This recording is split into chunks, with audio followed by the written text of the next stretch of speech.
কিছুক্ষণ পর পর কথাটা মনে করে হেসেছি। রাকেশ, কিন্তু আমি কি করে বলবো বলো? শান্তা বলে, যা কিছু সরাসরি বলার বলে দেন। মনের কথা লুকিয়ে রাখার কোনো দরকার নেই।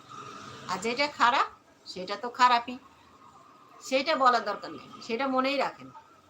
কিন্তু যেটা ভালো কথা, যেমন রাকেশ তুমি সিঙ্গেল এরকম কিছু জিজ্ঞেস করছিলেন, তো সেইটা শান্তাকেই জিজ্ঞেস করে দেন, তাইলেই তো হইল। বা শান্তা, তুমি বিবাহিত হলেও আমার কোনো সমস্যা নেই, আমি তারপরেও তোমাকে ভালোবাসবো, তো সামনাসামনি বললে কি সমস্যা? শান্তাও একটু চিন্তা করবে, যাক আমি বিবাহিত, তারপরেও আমার দাম আছে, যা আমাকে কেউ ভালোবাসে। ভালোবাসা কি খারাপ নাকি?